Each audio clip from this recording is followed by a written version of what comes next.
Oh, let me tell you something. Bustin' makes me feel good.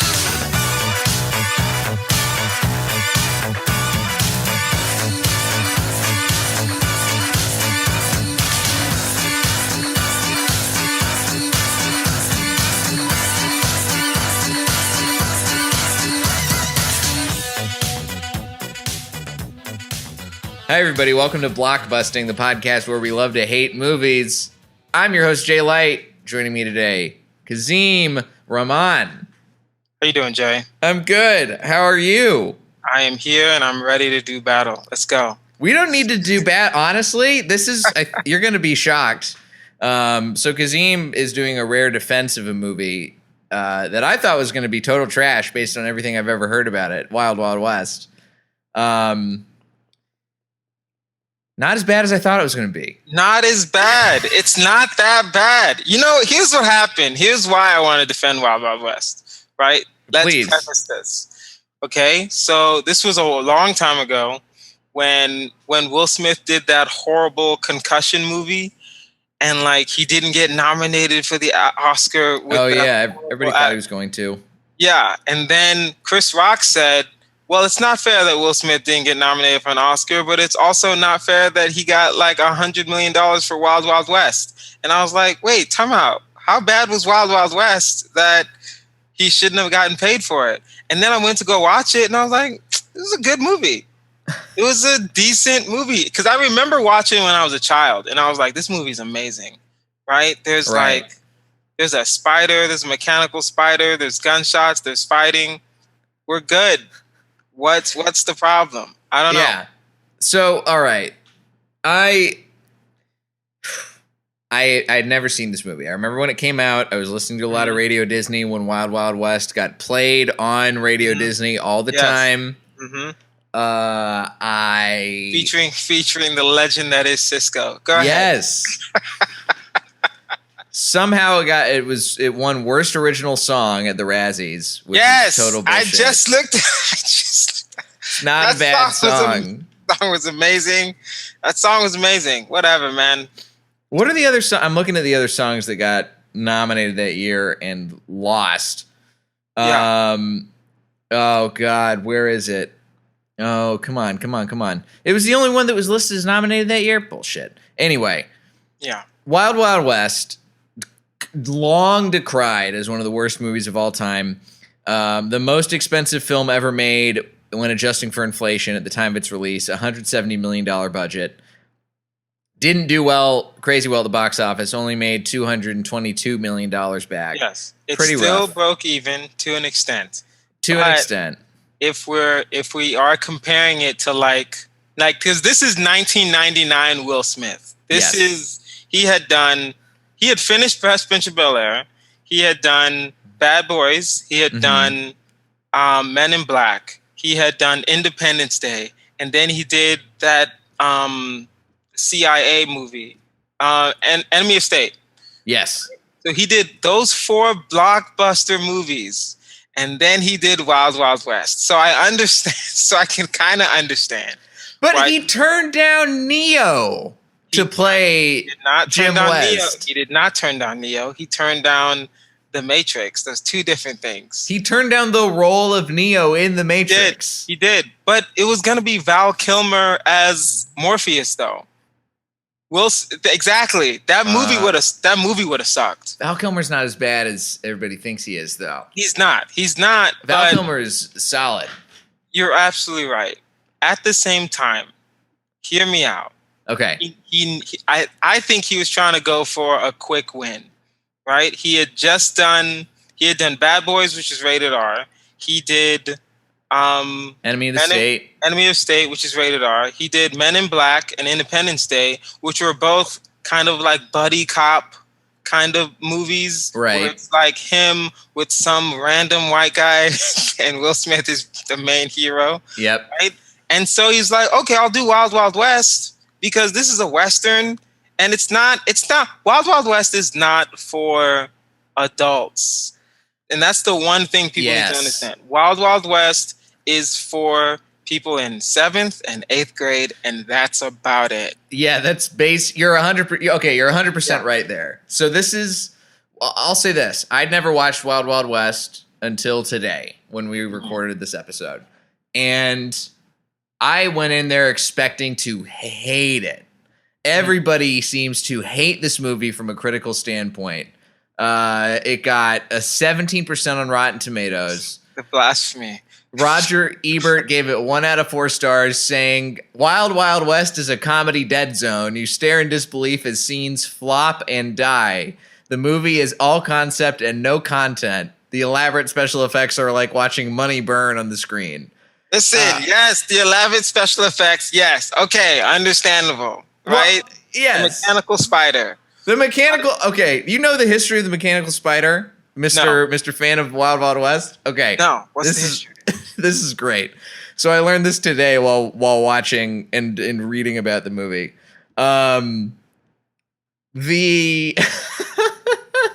So Barry Sonnenfeld is director of this movie, right? He directed it after Men in Black. This was his next film. Yeah. And there's this guy, John Peters, who's one of the producers on the movie. Okay. And Kevin Smith, after doing this, he got big off of Clerks, and he'd done some stuff, Mallrats and whatever else. Yeah. In 2002, he did a Q&A where he talked about working with this guy, John Peters, on a potential Superman movie in 1997 after the success of Clerks. And we revealed that Peters had 3 demands for the script, okay? The first demand is that Superman not wear the Superman suit. Second is that Superman not fly. And the third is that Superman had to fight a giant spider in Act 3. And then Tim Burton came on board originally to direct. Smith's script was scrapped. The film was never produced. Then a year later, they made Wild Wild West with John Peters as a producer, and there was a giant mechanical spider introduced in the third act. Wow. Also, so Neil Gaiman, who, comic book writer, fantasy writer, he's got a bunch of movies and TV shows produced. It's The Sandman, which is now coming out soon for Amazon. They did a proposed film adaptation that John Peters was supposed to produce, and he insisted, according to Neil Gaiman, that a giant mechanical spider be introduced in that film adaptation of the comic book, which has nothing to do with the entirety of... Nothing to do with Sam. So this guy just has a hard-on for making a giant mechanical spider happen in his movies. Listen, and in Wild Wild West, he pulled it off, okay? In Wild Wild West, he got it in there, and I'm not mad at him. How mad at him can I be for Wild Wild West having a mechanical spider? Can't be that mad. Can't be that mad.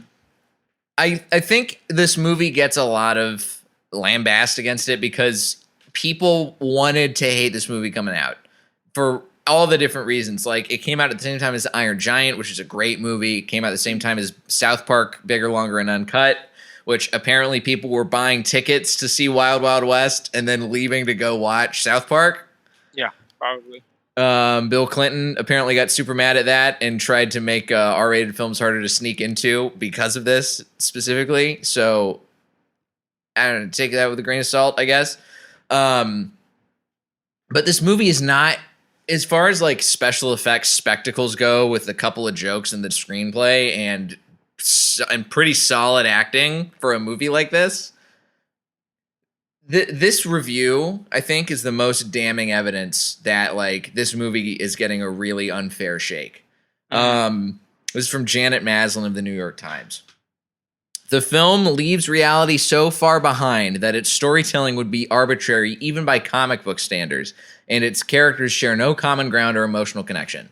So the moment you compare this movie to anything comic book related, your critique goes out the window. Because there are so many comic book movies that come out now with special effects, spectacle bullshit that is in the same vein as this, with the same wry, jokey dialogue, and showing off some lady butts every once in a while and some boobs that get lauded by critics.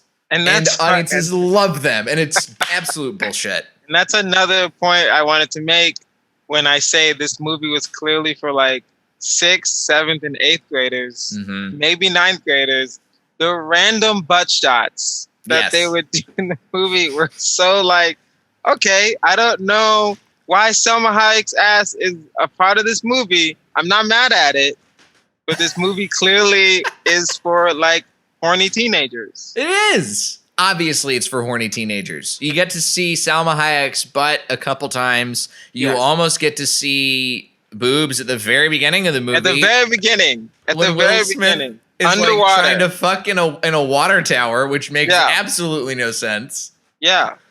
He's Mr. West. What do you want? Mr. West. It's Taming the West.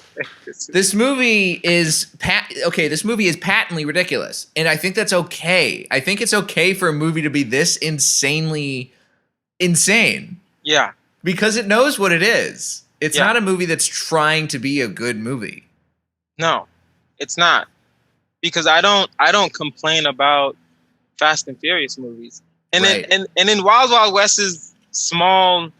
And in defense of everyone else that's critiquing it, they critique this movie in 1999. Fast and Furious hadn't come out yet. The Marvel superhero universe hadn't come out yet. Transformers hadn't come out yet. So it's like so much, so many movies that use this formula of just, funny lines, occasional cute women, and then graphics.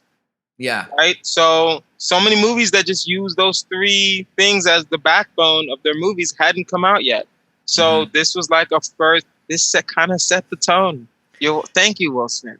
Thank you, Will Smith. This movie truly, without Wild Wild West, we might not have had a lot of other movies. I feel like Michael Bay probably watched Wild Wild West and after making Bad Boys and was like, let's do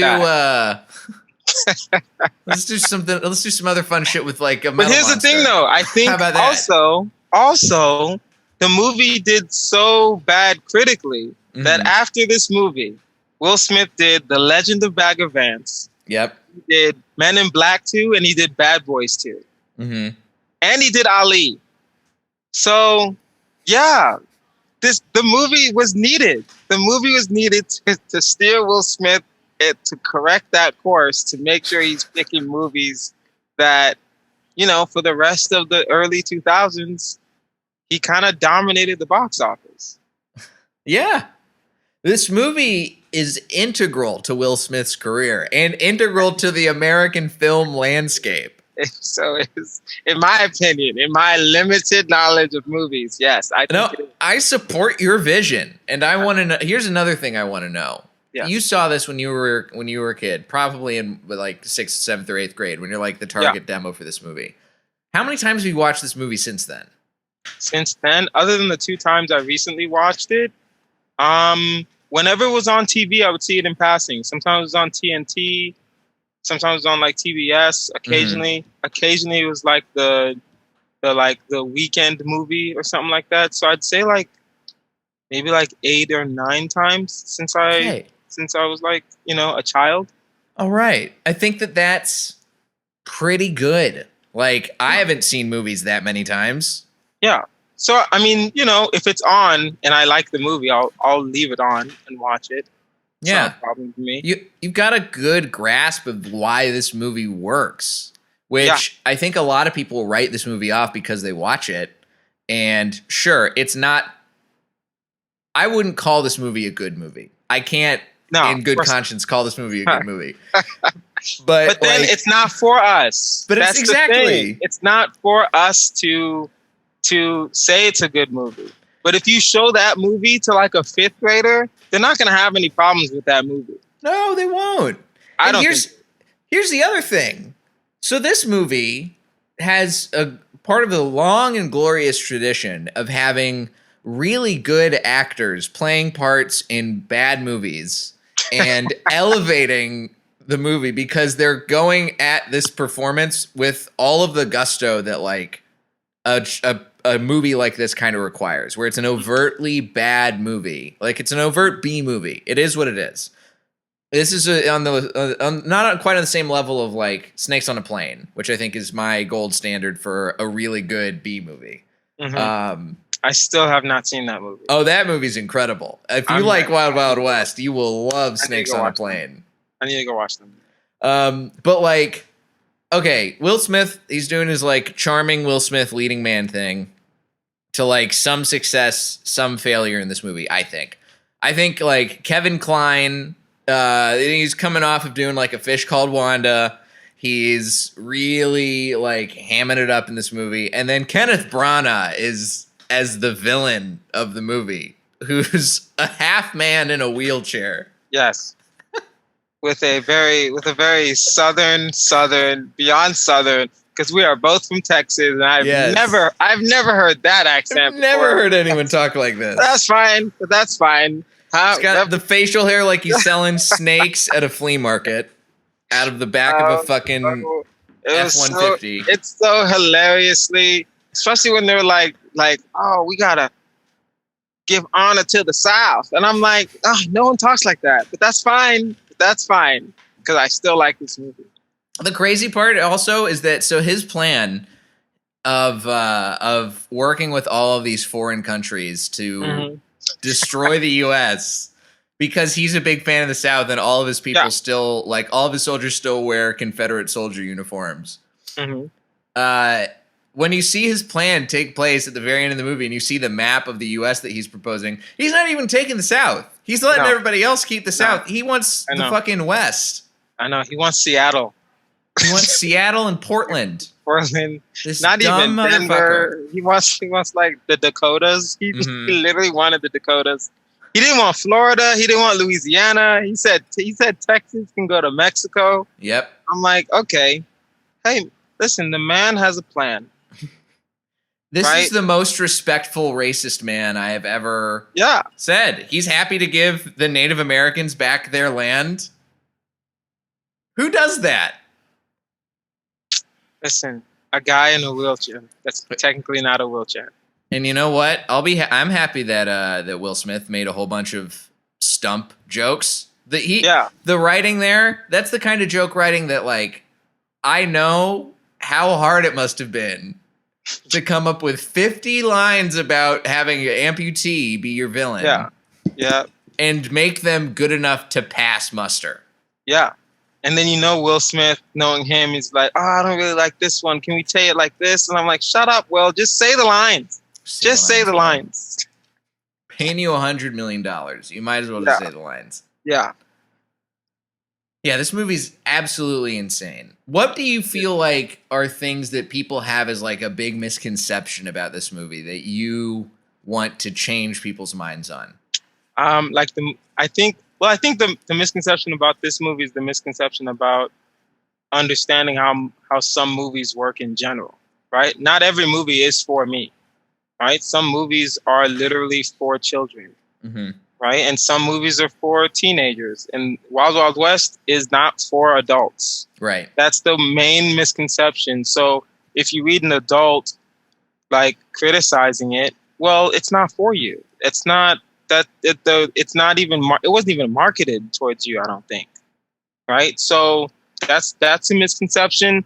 I think a misconception is maybe the action wasn't that good. It was the 90s. There was no 90s movie that had amazing action unless you were Jackie Chan or something like that. And he doesn't even know karate for real. Or you're watching like a John Woo movie or something. Yeah, exactly. So the action was never supposed to be, high intensity kickback. It was going to be a couple good cutaways with some punches. And it's mostly Will Smith fighting a metal guy. And by the way, in one of the best jokes of the whole movie, kicking the metal guy in the nuts and the cowbell ringing. And he goes, no way. Yeah. That was the greatest. That was pretty damn funny. It had some funny lines. Although that is also following up one of the worst jokes of the whole movie, which is Will Smith throwing a guy who had knives for hands off of the giant mechanical spider and saying, okay, no more Mr. Knife Guy. Yeah, that was weird. That's pretty bad. But it just goes to show you it's not for us. It's not for us. We're adults. A 12-year-old's going to love that movie. I love that joke. No more Mr. Knife Guy? they're gonna go to school and say that. They're gonna wear a shirt that says "No more Mr. Knife Guy." Right? It's that's the main misconception, I think, is thinking that the movie is for adults. It's not I wouldn't even say it's a family movie. I would say it really is just for teenagers. It's the kind of movie that like you would go to Blockbuster and convince your mom or dad to rent for you. Yeah, when you're and then having not a watch it sleepover with your boys. Yeah. And you pause on the scene where you can see Salma Hayek's butt, and you all just try to hide your little teen boners. And you just watch that over and over again. Just watch that over and over again. And Garcella, the boobs in the beginning. Mm-hmm. The cute Asian girl that died. That was a weird. Oh yeah, weird she shows off her butt and says poke the butt. Also, there's a whole joke that goes way over the heads of children. It sinks right into an adult's brain, and a teen just gets short circuited watching somebody talk about plugging a hole. Yeah, and then he kills everyone in the room and walks away. That was it was an interesting plot point, but that's fine. They wanted a cute Asian girl in the movie. Yeah, they wanted a cute Asian girl in the movie, who's named Mrs. East. Yeah, so they can get in the East meets West joke a whole bunch. Still in the 90s. This is a very I've talked about a handful of 90s movies on this, and in terms of like the kinds of jokes that 90 movies make. Oh yeah, there's a lot of those I wouldn't necessarily call them like gay panic jokes the way that you would like Ace Ventura, for instance, right? Has some like overt, pretty transphobic stuff reflecting back on it. And I'm watching this, I'm like, this is pretty progressive as far as a joke, as far as movies where you're making fun of somebody who's dressing like a lady in order to get information at a whorehouse. Yeah. That, and then there was a lot of overtly race jokes. Yes. Right? And then because every time Will Smith and the villain, I forget his name. Every time Dr. Arliss Lovelace. Every time Mr. West and Dr. Lovelace would get into it, he would be saying race jokes, and then Will Smith would just be saying amputee jokes. Amputee jokes. Like a shitty roast battle. Like a very shitty roast battle. It's interesting, though. It's interesting. Yeah, now that you say that, it is interesting how the movie was just for the time. It's not necessarily one of those movies that of course you could show a teenager it, but I wouldn't say, hey, if you want to know what a 90s movie is, watch Wild Wild West. I wouldn't say that. No, I think there are certainly better movies that encapsulate what the feeling of the 90s is like. Yeah. And Wild Wild West is definitely a movie that I feel like could only really exist in its current form being made and coming out in 1999. Yeah. There's a very tight, small window that Wild Wild West could come out in. Can you imagine if this movie came out in 2001, in the summer of 2001? They would have pulled that shit as soon as 9/11 happened. Yeah, no, they would have pulled that shit. There's too many movies. There's too many scenes of a terrorist and a giant metal spider destroying cities. That's not gonna fly. This is a very pre 9/11 late 90s movie. The president getting kidnapped. No. Yes. That's not gonna. Twice, actually. He got kidnapped twice. Mm-hmm. Yeah. No. Yeah. They're probably not gonna allow that. So why, out of all your movies that you could have chosen, why this one? Why Wild Wild West? At the end of the day, you can. Is it just because you recognize that people are not giving it a fair shake because they're assuming it deserves to be so much better than it actually is? Yes. Well, I would. Yes and no. One, because I do genuinely like the movie. I never had a problem with the movie. And then two, it's just I don't think that movie gets a fair shake. Is it the best? Of course, no. I'm not gonna say it's the greatest movie ever, or I wouldn't even say it's a decent movie, right? It's not amazing, but it's not horrible. Mm-hmm. But the way that people talk about it in historical movie sense, they always point to that as being like an epic failure of a movie. When in reality, it did make money. It didn't like, it didn't like, break the bank of like, trillions of dollars, but it broke even and it made a profit to an extent. Right. So you can't say the movie was a failure. Yeah. Now, is it like, Independence Day that was made for like 20 million and made, 500 million? No, of course not. No, we're not going to use that as an example, but they all can't be bangers. Sometimes you just got to have a good song on the album. That's true. Yeah, sometimes all you need is Wild Wild West, the hit single by Will Smith featuring Cisco. Well, technically featuring Drew Hill. Yep. It's really just Cisco. And Kool Mo D. Really? Yeah. Huh. Because he released a song called Wild Wild West in the 80s, and then he just re-performs the chorus. Why am I just now knowing that Wild Wild West was essentially a cover song that Will Smith stole from? Also, did you know that Wild Wild West samples Stevie Wonder's "I Wish"? Stevie Wonder's "I Wish." Yes, I know yeah. I know that one. Samples. It takes the melody. Yes. From Stevie Wonder's "I Wish." Yeah. What a movie. A movie. I liked it.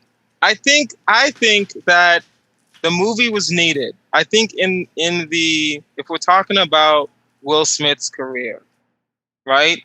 He was on a roll. Mm-hmm. Like a nonstop hit after hit after hit after hit. Right? Fresh Prince of Bel-Air ended on a high note. Right? Then he did literally the year Fresh Prince of Bel-Air came out, Independence Day came out. Right. So he was literally number one, period. Right? You can't get better than Will Smith. True. Right? And then right after Independence Day, Men in Black. And Men in Black was just a phenomenon. No one thought Men in Black was just phenomenal. Right? And then right after Men in Black, by the way, Independence Day came out, then he came out with an album, and then Men in Black came out, and then he was like, let me make a song for this movie. And that was the beginning of Will Smith making songs for movies. Men in Black. And then Enemy of State came out. Enemy of State was just different than all the other movies he had done, right? Because the other ones, they were more cheeky. I'm gonna be a hero, right? Mr. Tough Guy, save the world. Right. Not any mistake. He's running for his life, trying to figure things out. There's a puzzle, technically, right? So now, what do you do next? You try to make another Men in Black, and it just wasn't as good as Men in Black. Because it can't be as good as Men. I think part of this also goes down to the writing too, was because this is the classic Hollywood problem, especially with the blockbuster like this, is that it has 6 credited writers. There's 6. Oh wow, okay. The two guys, the Thomas brothers, Jim and John Thomas, credited with the story and they created Predator. And then there's 2 writing teams. Wait, they created Predator or they wrote they created the Predator franchise. Wow. Okay, wow. They wrote the original movie. Damn. And these guys wrote the story for Wild Wild West. And then there were 4 other guys who got brought in and rewrote the script. And I think what I'm guessing is that the movie was originally written to be an adult movie and probably an R-rated movie. And my final question to you about the longevity of this movie is this movie obviously was turned into a PG-13 movie that was made for teens, right? If this movie was overtly an R-rated movie, maybe not like hard R, we're not seeing a lot of like blood and guts and stuff necessarily or gore, but we'll probably see a little bit. We may see some actual boobs and butts, maybe some full frontal.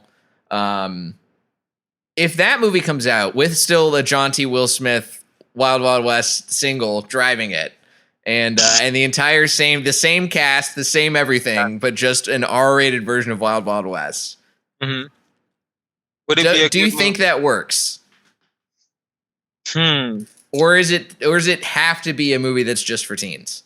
I can't visualize a movie, a Wild Wild West, that isn't just for teens. But I'm not gonna say that there are jokes that you can say in an R-rated movie that are way better than you can say in a PG-13 movie, right? There are different fight scenes. There's different kind of action you can do in an R-rated movie than you can do in a PG-13 movie. I I don't think I don't think the movie would be better. I think the movie would still be a good movie, but I don't think it would just be better if it was rated R. Okay. In my opinion. Right? But I mean, I would love to. That'd be funny if they did remake Wild Wild West and just make it rated R. That'd be fun. If there's any production companies out there listening to this podcast, R-rated Wild Wild West, I would pay to see R-rated Wild Wild West. There's a lot of like movies that if you look back, they should be like The Mask with Jim Carrey. Mm-hmm. That should have been rated R.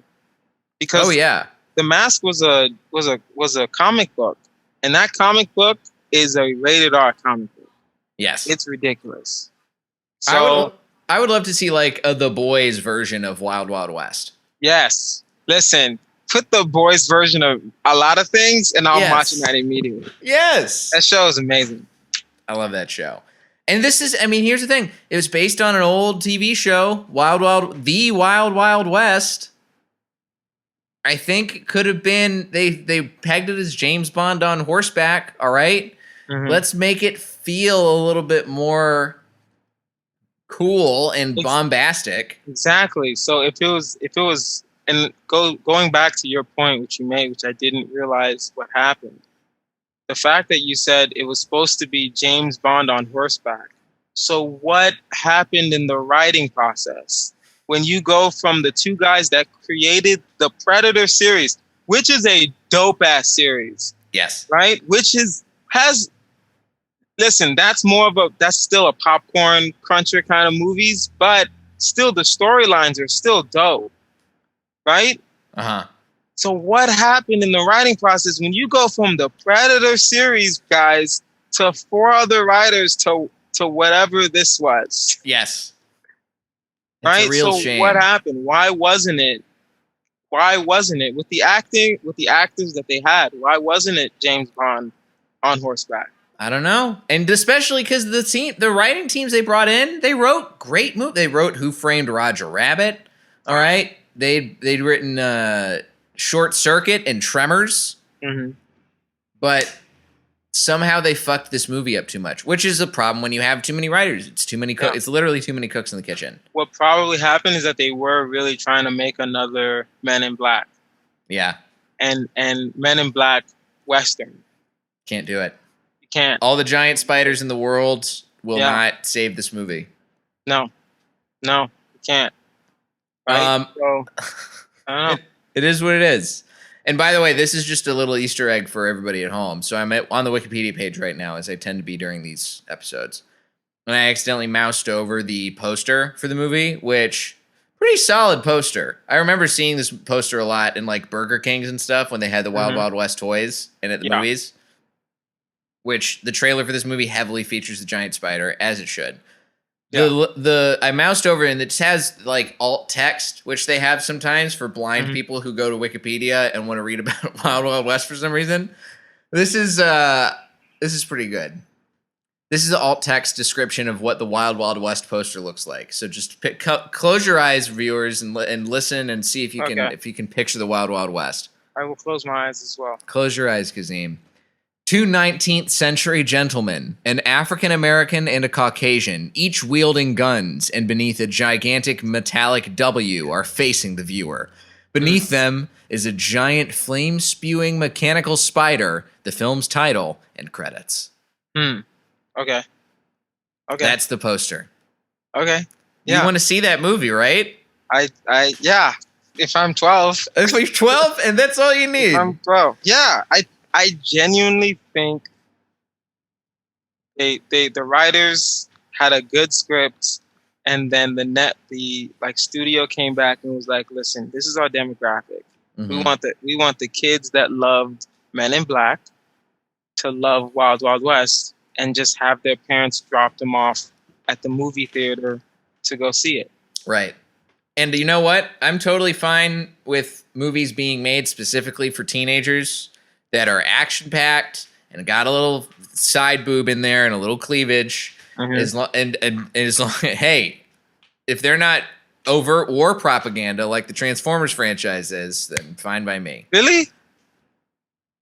Oh, dude, have you seen Transformers lately? No, I've only seen I saw the Shia LaBeouf ones. Dude, the original Transformers is half a commercial for the military.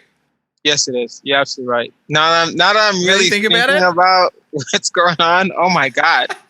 Oh my God. I know. What? Michael Bay is one of the greatest propagandists of our time. Oh man. What about Ninja Turtles? What did you do to Ninja Turtles? Please tell me Ninja Turtles is fine. I haven't seen Ninja Turtles, but okay. The original Ninja Turtles were amazing. I loved those movies. But then again, those movies were for kids also. I gotta watch those. I liked Wild Wild West, and that's a movie that's for children. So maybe I should watch more. You've never seen for kids. Wait, have you seen the original Ninja Turtles? Nope. It's on HBO Max.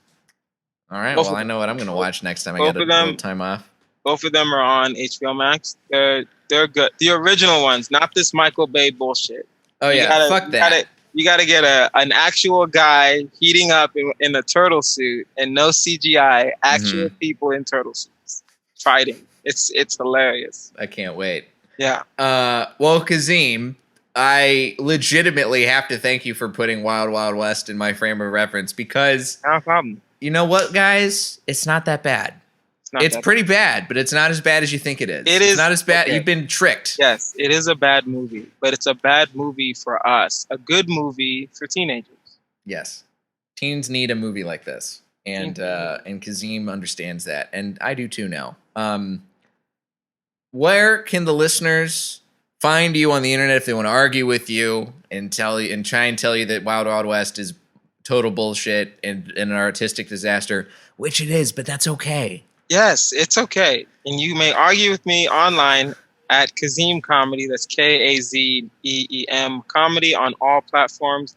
Also, like, share, and subscribe to this podcast. And I also have a podcast called Tough Choice with Kazeem Rahman. That's wherever you find podcasts. You can just look up Kazeem Rahman and you'll find it. Look it up, guys. Go look it up. Like Kazeem said, please like, share, and subscribe this podcast. Tell a friend if you haven't already. And if you really like the show, subscribe to Patreon. You get bonus episodes every week and access to my full film library if you're willing to pony up a little bit more. And this has been Blockbusting. Go see something good for a change. Like Wild Wild West, surprisingly. Thanks for having me. Thanks for doing it.